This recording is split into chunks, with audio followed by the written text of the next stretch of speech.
Tonight, on a very special episode of Cell Damage, will Violet finally learn of the disease that's slowly killing her? Will Cinder finally become house-trained? Nah! We'll just drive around way too fast and blow up everything in sight like we do every week! Surprise! This ain't a cartoon, it's a video game! But it's a video game cartoon lovers can get some mileage out of. Cell Damage HD Hydrogen Peroxide. This was first released in 2001, but I'm showcasing the 2014 re-release on Xbox One, PS3, Xbox One, PS4, and oh, La Vida. Aww. Just like a baby drowning in a dumpster full of rotten refried beans, this is basically Twisted Metal meets Wacky Racers meets Drawn Together, which is like the 3 best things ever!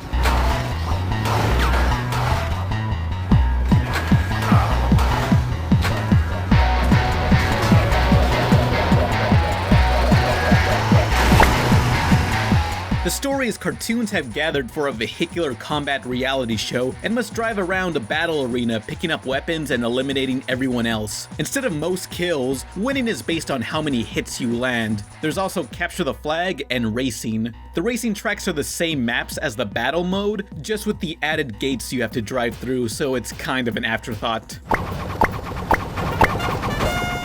Let's talk pros and cons. Pros, yeah, there are 10 playable drivers, but the one I'm here for is her. We're doing your interview. Didn't you get the memo? Flip off or die, Chucklehead. That's the edgy goth Violet, and she can violet me anytime. You know how I am with my gothies. Siri, what is my name? Your Pan. But since we are friends, I get to call you goddamn. Oh my god, goth girls are so amazing, like goddamn goth girls. Oh my god, goth me the sign up. I just want to stick my penis inside of them, like oh my god. Damn straight, Siri. Roses are red, violet can blue me. You wish. I love each of the character designs. One to make a note out of is Foulmouth, the 1930s era gangster duck. Oh. Don't be a pig. Think before you dig. The 1930s era gangster duck. Would it shock you he's voiced by Charles Martinet? That's true, the voice of Mario, Luigi, Wario, and Waluigi, America's sweetheart.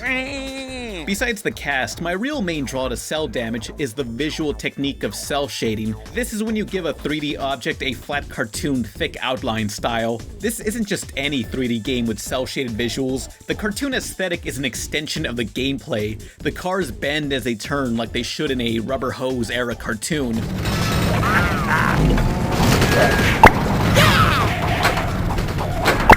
The weapon pickups are so big, so over the top, so unconventional, they'd be banned from a Smash Bros. Melee tournament. I mean, how many other driving games involve melee weapons? Besides Road Rash, of course. Black and white day. The environments are all so alive with these objects bouncing around. A nice extra detail is the shrink ray and the freeze ray work on some of these props. This was one of those games I spent so much time not actually playing, but just wandering around, interacting with stuff. The best level for me was this one where you drive on the rings of Saturn. Should you drive off the edge, the gravitational pull will bring you back to safety.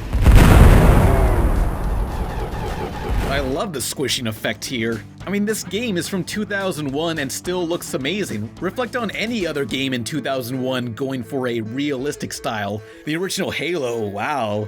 When you try to be technologically advanced or realistic, it's cool for the time, but in a few years after other advancements, it'll be like looking up the word crocodile in the dictionary. In other words, it won't mean shit. What? It is inevitable, but you can't get away from comparing this to the king of car combat. Every single car combat game must be compared to Twisted Metal, it's the law. I was big into Twisted Metal years ago with my first go at the series, and my favorite, Twisted Metal Head On. Apply directly to the forehead. Twisted Metal is more realistic, and when you die, the game is over. Cell Damage is a lot more party-based and easier to jump into. You respawn, continuing the game till someone gets the most points. I actually prefer the unrealistic car physics here. It found the right mix of not being realistic, but also not being floaty or sloppy. At least for me. Increasing the difficulty in cell damage makes the opponents more aggressive, but also enhances every car's max speed. These cars go so fast you'd think this was Ramadan. The speed would be difficult to handle had it not been for the very precise drifting. It may not be to everyone's taste, but these are my favorite driving physics in a game. You want to talk terrible driving physics? Try the vehicles in Tony Hawk's Underground. Have you ever rubbed a wet bar of soap against a bathroom counter? That's exactly how this handles. Now that's sloppy. Next, let me bring up Cell Damage's setbacks. There's 12 stages, but only 4 stylistic themes: Western, Jungle, Horror, and Space. I shouldn't rag on this, but too much of the content is locked. You start with like 4 out of the 31 weapons, but it doesn't take very long to unlock them. Just beat every level in any mode with one character. Repeat for all 3 modes to get everything. Now, what I do is disable all the weapons, except for the helicopter that allows you to fly and gun down everyone. It makes capture the flag and racing so much easier. And no,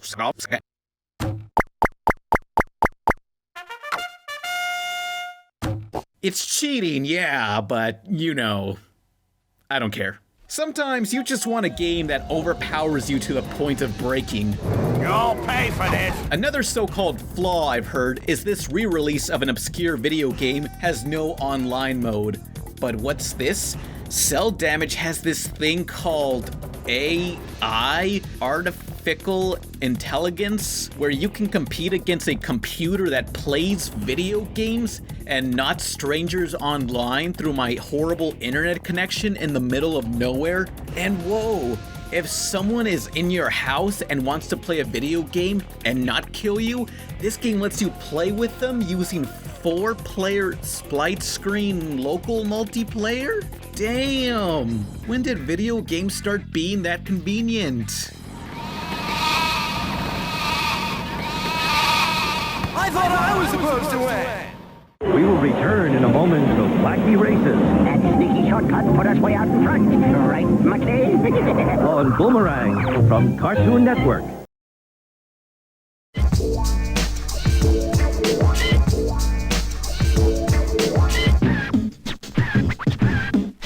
Gamer or flamer? Now I can jump with a spin! Just one of 8 characters being drawn together, here on Comedy Central. This has been bugging me a lot, but why are games getting rid of local multiplayer or being mostly playable through online features only? Watch this. I can get nearly any video game created before I was born and play it with the same experience as someone in the 80s did, minus the threat of nuclear war from the Soviets, of course.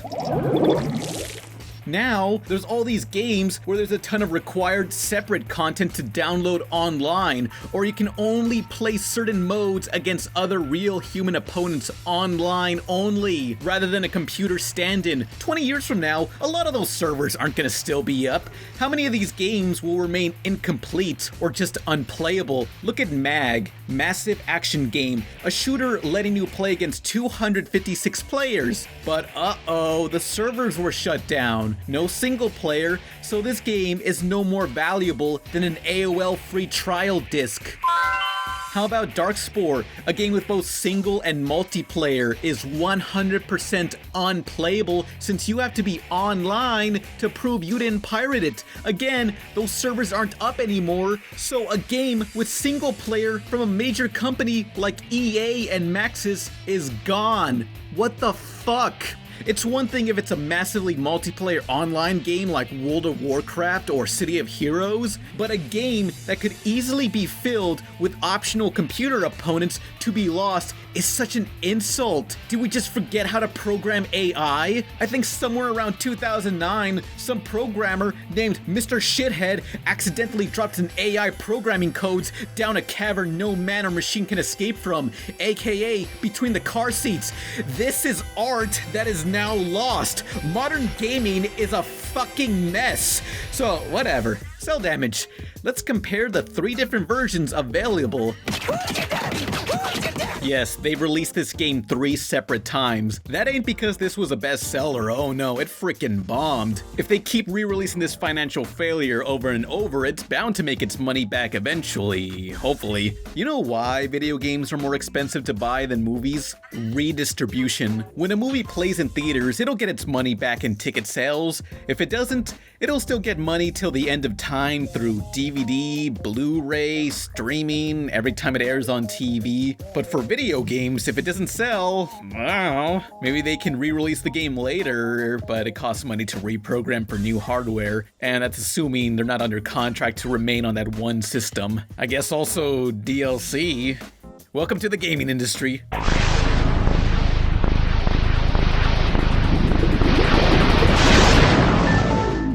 Here's the first original Xbox and GameCube versions as donated to me by Ace Hero. Send me stuff to my P.O. box in the description. There's also links down there to Ace Hero's YouTube channel where he does an abridged series called Beyblade Metalment, and his other YouTube channel for audio commentaries, JellyBones. The original Cell Damage did not have any life bars and featured one-hit kills from blade weapons, and if you get shot by a laser gun, you slowly disintegrate. Who wants to pull my finger? Nice faceplant. The effects are cool, but that's quite the unbalance. Like, what's the point of getting a long-range weapon when melee can just chop through anyone in one swing? It's annoying to be killed in one hit, but you respawn quickly. I guess I prefer the more refined later editions, like the 2002 European exclusive PS2 port, Cell Damage Overdrive. It took away one-hit kills while also adding life bars. Then there's the 2014 HD revamp. It's just like the European cut, with the added trophies and the ability to jump flip your car through the air, which fuels the new speed boost feature. The HD port is the most balanced, I feel, but some prefer the one-hit kills, allowing you to slice through people. 12 years before Metal Gear Revengeance, and we all thought Hideo Kojima was so innovative with the Fox engine. What a joke. Hideo Kojima can hide Scott Baio's Selena. What? The one-hit kills really change up the dynamic. What they could have done was include a classic mode to give the players the option to see which version they prefer. I was very confused the first time I played the HD version so many years after the GameCube edition. Roar! For $50 in 2001, maybe that'd be too much for not that much content, 12 levels and 10 characters, but now that this game is only $10, it's totally worth the price. Twisted Metal meets Whack-Off Racers, it's great! Okay, that's nice. Thank you for coming. We'll call you. I can dance too if you want. Oh, God, no. That's okay. We've seen enough. As for me, it's not about how much content there is, it's about the replay value. I frickin' love this game, but hardly anyone does. It just fizzled into poor sales and obscurity. There were plans for a second game allowing you to get off your vehicle, but it was cancelled. It's nothing more now than just some concept art floating around online. But we at least got official toys of Violet and Cinder the Demon in stores now. 15 years ago. I know this toy is of a goth character, but these molds look terrible. I wouldn't stick my wiener into her. Know what I'm saying? Please give me 5 stars. The car models came out a lot better and even include props from the game. These are some nice collectibles. The game itself is like 8, 9 out of 10, I don't know. Numbers don't matter, only dumbasses care or get mad about number ratings. The toys, 10 out of 10. I'm Mike Mozart for Jeepers Media, please give me 5 stars.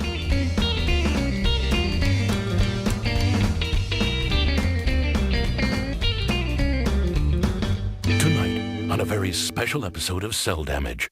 Will Violet finally learn of the disease that's slowly killing her? Will Cinder finally become house-trained? Nah! We'll just drive around way too fast and blow up everything in sight like we do every week. And don't forget to call in during the show and buy crap that you'll never need. Not available in all states.